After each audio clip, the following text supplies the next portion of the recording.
All right, fire away.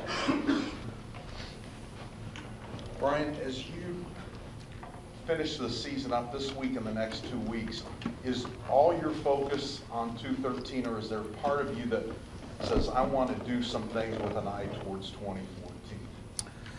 No, it's as I talk to our team, our primary focus and the focus of our team is winning our last home game, and in particular, sending out our seniors with a win. They've got 4 quarters left at Notre Dame Stadium.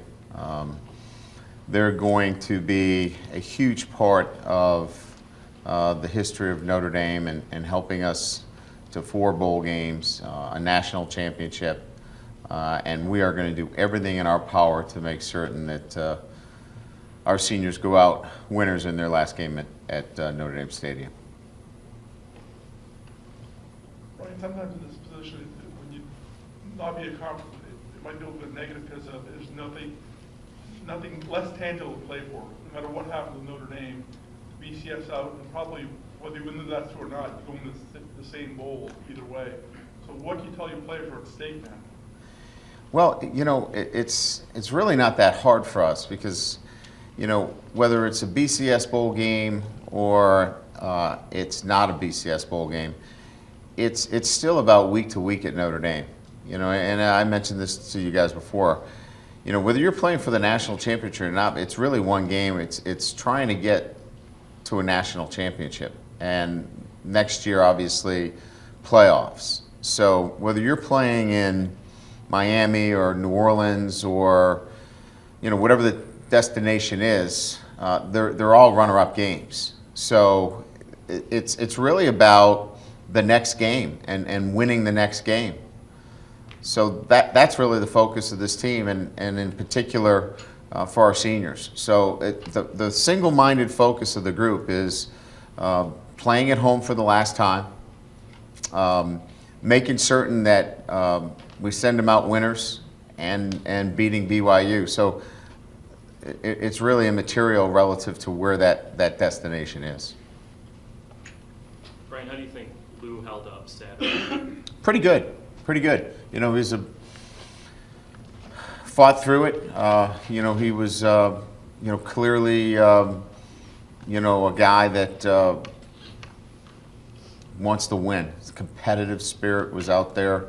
You know, and he played a lot of snaps, a lot more than we thought he could, but he didn't want to come out of the game. He got knocked down late, seemed to be a little slow to get up. Was that just the tendonitis flaring up again? No, I just think, you know, the wear and tear of the whole game, you know, playing a lot of football, you know, but no, he was battling in there, and you know, he was a little short-handed there after the second quarter. You know, he was trying to pick up for some young guys that were lining up next to him. Specifically, how many snaps did he play? Do you have a number on that? It was in the 60s. When you went to a specialty defense, you know, in a passing situation, it seemed Carlo moved down to a nose guard type. I mean, how much of an emergency situation is that, and how did he handle that?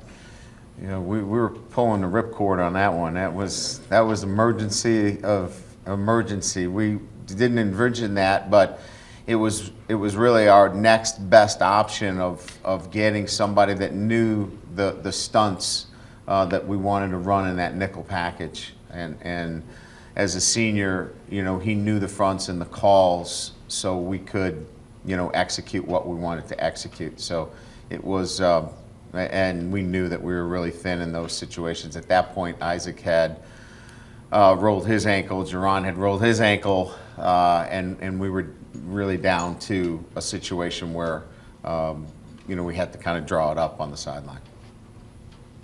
Brian, speaking of those, Kona, did you take off? It's right around now that the cast would come off. It's as we speak, he is in there right now. The doctors will just, well, they'll be here in about a half hour. Yeah. We'll get a good, now he's felt pretty good in the boot, in the cast, which is a pretty good precursor, but we're kind of projecting right now. Still hopeful. Eshak, and I have time for the next. Yeah, we're moving, and we moved him pretty aggressively, so we're hopeful that we'll get something. You know, obviously he's tightened up. He's probably gone from a grade 2 to a grade 1. Is he going to be 100%?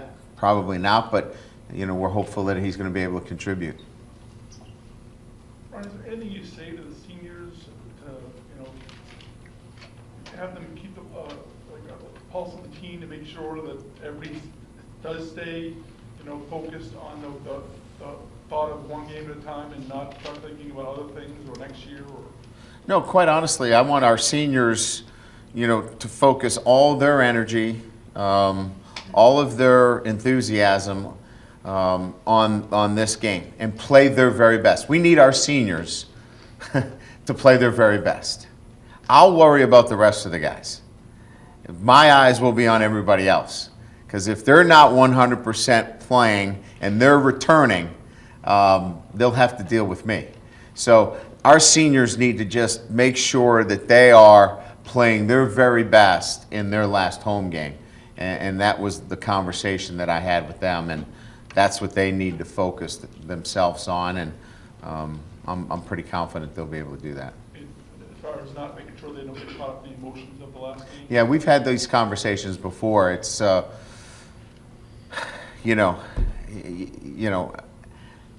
being enthusiastic about it and understanding that it's your last game, but letting emotions get in the way of playing a good football game, to me, is counterproductive to why the memories of what you want to carry with you. You do not want to be carrying a loss with you in your last home game. You want to win. So we've had that conversation. We'll continue to but they've heard that from me. So I'm pretty confident they understand that. Brian, with Isaac and Jerron, are they fit this week? Or They're in our new line of shoe wear called the Boot. They're wearing boots right now. They both have ankle sprains, so we're day to day with those guys right now. As much as BYU is about the seniors, this week is probably more about those younger guys. What do you want to see from that group? We're not practicing them. We're not practicing at all. We're in conditioning, weight training. That's all we're doing this week. Is that the second bye? Is that injury situations? What kind of went into that? It's the guys that I would be practicing. We need they need to play considerable amount of time for us on against BYU and Stanford. We're just at that point where, look, if I knew going out and practicing 2 or 3 days was going to benefit us greatly in the BYU game, I'd be out there right now and we would not be talking. But it's in my estimation, we could have a situation of diminished returns and put us in jeopardy. So we're conditioning pretty hard. Tuesday, Thursday, and Sunday will be the bulk of our work. Have you ever gone through a bye week where you didn't practice? This will be my first. Is it rare? Yep, this will be my first. And with the targeting rule, I know you said that didn't affect the outcome of your game, but moving forward, you wonder how it will affect your players and affect Stephon when they're out there trying to do the right thing. Do you talk to them? Do you coach differently? And do you think this rule is really the answer to what they're trying to get at? Well, as it relates to the coaching of our players, we'll continue to coach our players to be aggressive, to tackle, to get to the football. We've never talked about punishing ball carriers or leading with your helmet. We'll continue to use the right vocabulary, communicate properly with our players about how to finish tackles.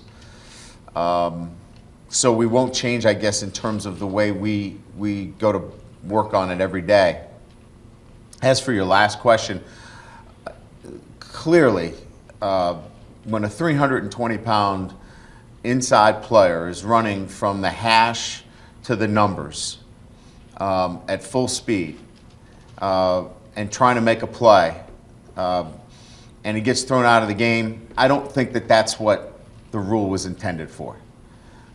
So clearly we're going to have to look at the rule in greater detail after the season because we don't want to take that out of the game. We don't want to take that effort out of the game. We don't want to take guys selling out trying to make plays out of the game. So targeting, as we all know it, is somebody dialing in intentionally to try to injure somebody. And we clearly know that that wasn't the case in that instance. So we've got some work to do with the legislation, and hopefully we'll be able to clean that up after the season. Do you think if Savage had dipped to try to get the first down, that they would have even called it? It's hard for me to really get in the mind. When you watch college football, one of the bigger problems that we have is that it's being interpreted differently, right? And one of the things that we've tried so hard to rectify in officiating is to be more universal in our interpretations. Now we've got one out there that is looked at differently by conference. So we have a problem. We all recognize that. It's a real shame that a young man misses a game. And I think we all recognize that it has to be dealt with. But we just can't deal with it until the end of the year. What's the solution to that? Is there an easy fix to change that? Well, I'm hope that I'm going to be part of the solution to it. I think that I think a lot of reasonable people can get together in a room and understand that when somebody is intentionally using their helmet to inflict harm, that's pretty easy to see. And we also know that when somebody is trying to make a play and inadvertently the helmet is part of the contact and it's not initiated on their part, that's not what the rule was intended for. So I think it's something that we can get to. Hopefully we'll be able to get into a room and get that thing put to where the rule is where it needs to be. As far as not practicing this week, is any of that to give the guys a mental break or reset that way, or is it all the physical upper body stuff? You know, we only practiced one day on our last bye. You know, really. You know, we only had one full practice day. Most teams are pretty much a practice or a light workout. So we're really talking about one full practice day that we're taking off, quite frankly. Brian, when you review the game and you see 6 running plays in the second half, is that concerning? Do you look at it as down in distance and situation? You do what you have to do, or does that number in itself concern you because of the imbalance? No, each game is different, Tim, in terms of circumstances, and run to pass ratio to me is you know, flow of the game, circumstances, where you are on the you know, the flow of the game. You know, I think in an ideal world, I think at one time we were like 23 passes to 22 runs at one time during the game.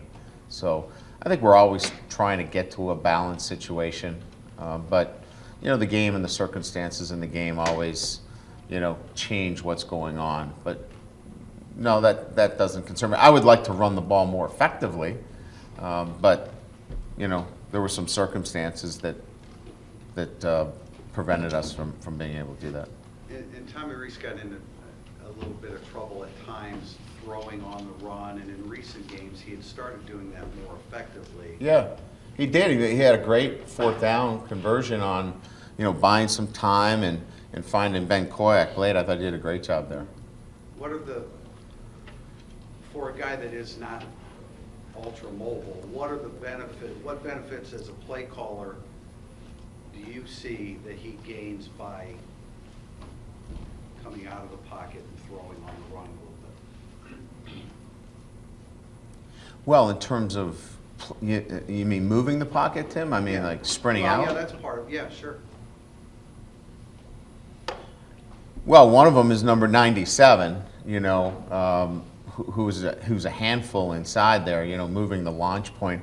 You know, we like to periodically move the launch point, you know, just, you know, to give some relief. Sometimes the plays are designed as such to be quick movement throws. We're not a huge move the pocket team with Tom. You know, we were with Everett. I have been with other quarterbacks. But by and large, the only movement throws that have been part of Tommy's passing game tree has been the play action boots. We haven't done a lot of that. I mean, we struggle with you know, other parts of the passing game, you know, with him in there. So we try to stay with what his strengths are and really try to focus on those. Would you prefer that he set his feet, like on the 4th and 4, you referenced the 4th and 4 at Koyak, he went out, set himself and threw, whereas the interception in the end zone, he was on the run. Well, that was a rollout. That was a rollout. That was a rollout. But that, you know, that had some other things to the play that I don't want to get into because it'll give up some of the plays.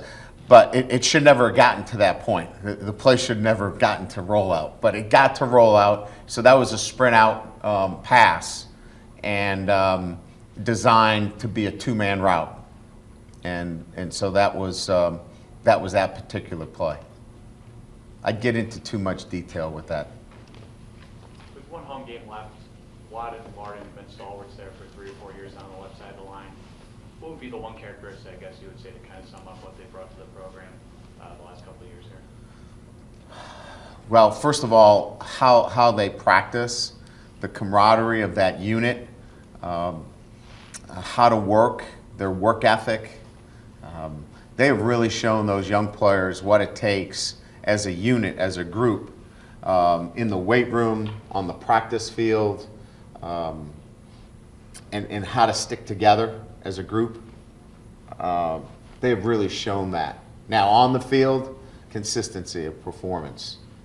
So we've got two seniors there that have really set a high bar for everybody else to follow. Switching gears a bit, two at postgame, was he fine emotionally? Do you feel he let the team down, he has to do something different? I mean, how was just he after everything transpired on Saturday night? I talked to him at halftime. I had a conversation with him, probably imposed a couple of sound bites on it for him, but I think he was confused, quite frankly. And he has to stay in the locker room for the rest of the game? Yeah. Isn't that a little ridiculous? I mean, to me, that's the silliest part of the whole rule. I guess following up on the silly part of the rule, is there an argument against that they can review it, kicking anybody out for that? Why not the next game? It seems like an obvious, someone will be kicked out for the next game when it's heavily reviewed by people that can look at every part of the situation. Guys, look at. I mean, you're talking to someone who's had 2 guys thrown out of games this year. So, you know where I fall on this one. I mean, I am for player safety. I am for making sure that in this game of football that we do everything to protect the integrity of the game. We don't have it right yet. We need to get it right. Hopefully we'll be able to get it right. Personnel question. Connor came in for Steve at right guard on the last series. What was behind that decision?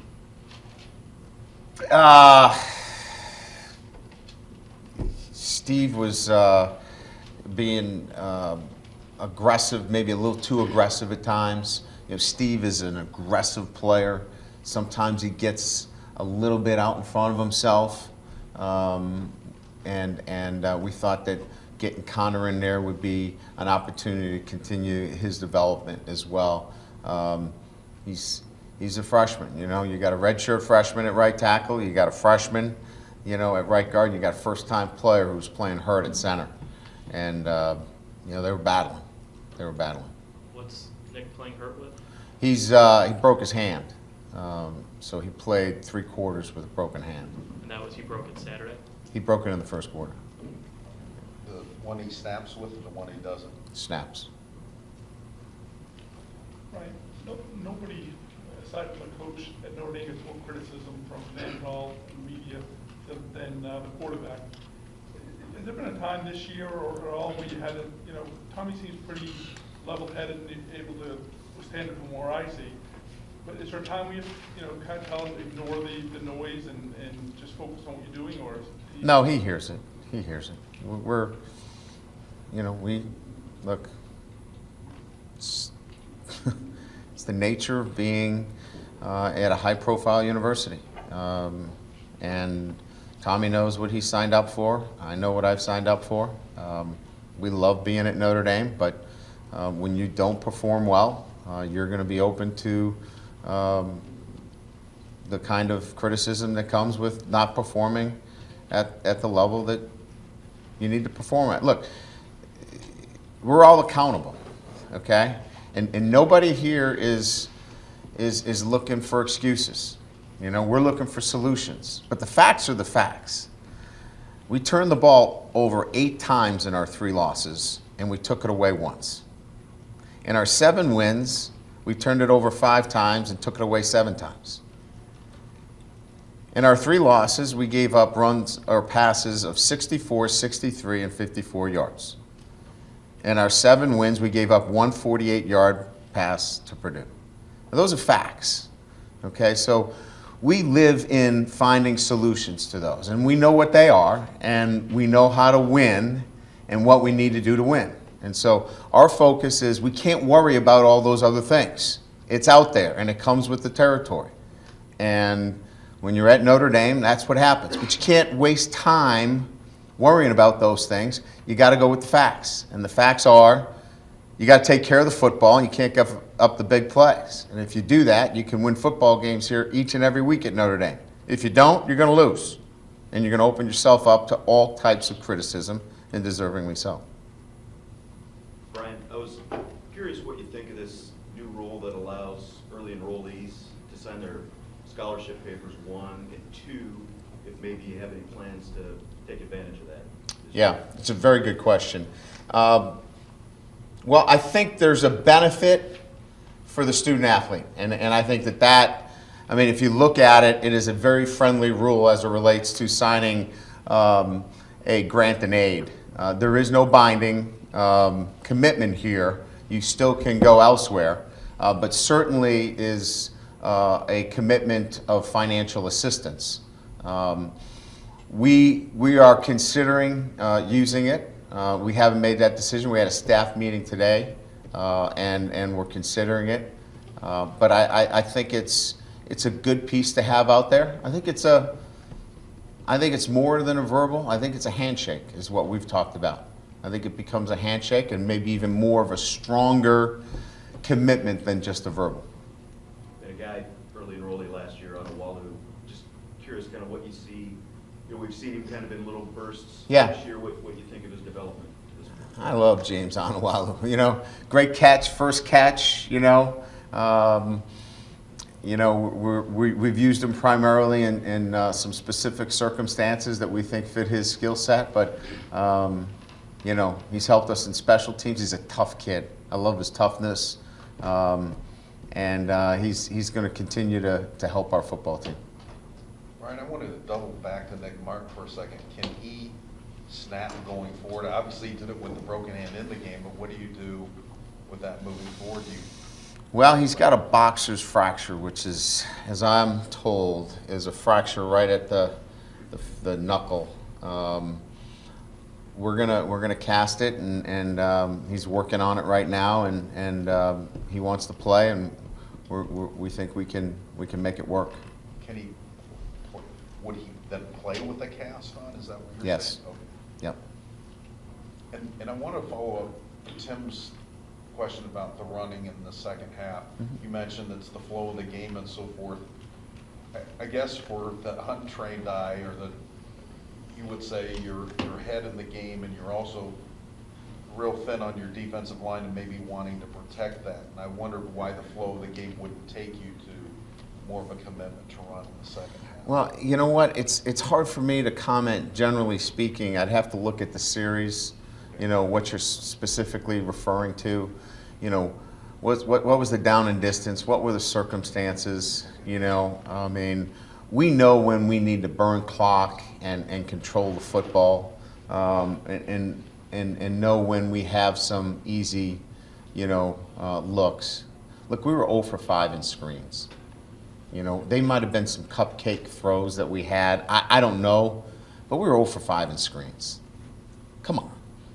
So, what I mean? I'd have to look at the specific plays, Eric, to be really sure as to how to answer the question. And I went through everything that we did, and it didn't jump out at me and go, wow, this is crazy. I didn't sense that at the time. And I get a question a lot about, who's calling the plays, and you said Chuck is calling the plays, Yes. correct? Now, what's your role? Do you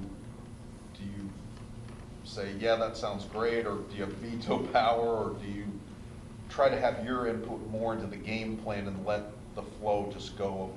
Input in the game plan, Okay. in between series, is the best time that I can give. It's hard to say, look, if I don't like the play, we're not running the play. Okay. So that's pretty clear. But that's not the way to run a game. If you're vetoing every other play, you just might as well call the plays. Okay? I've never wanted to operate under that. If I have a way that I want the game to flow, I'll do it in between the series. We've got plenty of time to do that. Okay? And, we're not, we're not, you've seen the time of possession in the last few weeks. We got plenty of time. We got time to talk in between series. So that's really the communication between Chuck and I. I was curious, kind of building on that from an operational standpoint. You rotate so many guys offensively. Is that on Chuck as well? Is that you? Is that Tony? How do you marry the play call and the personnel packages? Yeah, they're scripted out. So all of our plays are scripted with the personnel groupings. So each play has a personnel grouping attached to it, unless we get into TJ's out, or we want to change a back here or there, or a receiver for a particular play. Then we're changing personnel from that standpoint. But by and large, our plays are scripted with the personnel already attached. How do you weigh the balance of going with the flow of a game versus imposing your will on a team when you're calling plays? I think you want to impose your will all the time. I mean, a mental and physical imposing of your will, I think, happens in special teams, offense, and defense. I don't think you impose your will just by running the football. I think you impose your will with quick strike capability, the inability to cover people, the inability to pass protect. I mean, I think that takes many shapes and forms. I don't think it's just, running the football. Certainly that's another way to do it. Like I said, we got 3 freshmen out there really on the offensive line, and they were battling. But we were a little shorthanded in certain areas. So we did what we felt was necessary to win the football game. And again, I can't really talk specifically about particular plays to give you the kind of answers that you want, pass, run. But I was not objecting to the way the game was called. Follow quickly on the Zach Martin questions too, especially mentioning the 3 freshmen out there. Of all the things he does well, how important is just the fact that he's been there for 50 straight games and been able to answer the bell every week and not be injured? I wish it was more important that he was out there and we won the game. I thought, that would have been better. He's just been terrific as, I think the question was asked earlier about Watt and Martin together. He's done so much more. He's a model in that offensive room as to this is how you do it. I mean, that offensive room is, the line room in particular, is got the groundwork set for years and years and years in terms of practice and weight room and how to do things. And Martin has kind of, set that. And for that, he'll always have a legacy here in my eyes as to how offensive line play will continue to grow here at Notre Dame. Coach, what's your pitch to recruits, and has that changed at all with a couple losses? with this one loss to Pittsburgh after Yeah, winning has- 4 in a Has row. the message changed at all, or does that help at all to maybe get some guys and say, hey, you know, we need depth, we need some more? We just need healthy bodies, yes. No. Look, recruiting is a year-round process. And if you're jumping off board because we lost to Pittsburgh, you weren't coming to Notre Dame anyway, you know? So, no, we're out recruiting this week. Our guys will be on the road after tomorrow, and we'll be back out recruiting, you know, our commitments as well as, you know, 14s, 15s, 16s, whatever out. We'll continue to recruit, and we'll be recruiting to Notre Dame. We'll be recruiting to the vision of the program, where we want it to continue to build towards. We're certainly not there yet, as indicated by losing the other day, but we still have won a lot of football games over the last few years, and we're going to continue to do that. So, no, one loss to Pittsburgh has not scuttled our recruiting in terms of where we are and where we're going to go. But we'll continue to talk about what our vision is here at Notre Dame and where we expect to be and where we want this program to be. Brian, with Lewis Nix, he's a guy that came from Jacksonville Reigns, which there's no students from Reigns here and haven't been for a couple decades outside of football. And he's a guy that came in not in the best of conditions. It seems like there's a lot of ways that this couldn't have worked. Why did it work for him? Yeah, that's a great question. I think when you come on campus and you breathe the air of Notre Dame, it has a tendency to help you, right? So just being on this campus, being around the students, being around the faculty, being around the staff, you're in an incredible environment of successful people. So success breeds success. He's around other football players and student athletes that are like-minded. And let's not forget Lewis's goals, because I think that's central to this. Lewis chose Notre Dame because he wanted more. He wanted that degree from Notre Dame. He could have gone anywhere. But I think central to all of that is Lewis Nix wanted a degree from Notre Dame, and he's going to have one. And I think when you cut right to it, it worked because Lewis Nix wanted it to work. Because there's other stories that came in and it didn't work for him. And I think it's a great story. Thanks, everybody. Good. Thank you. Guys.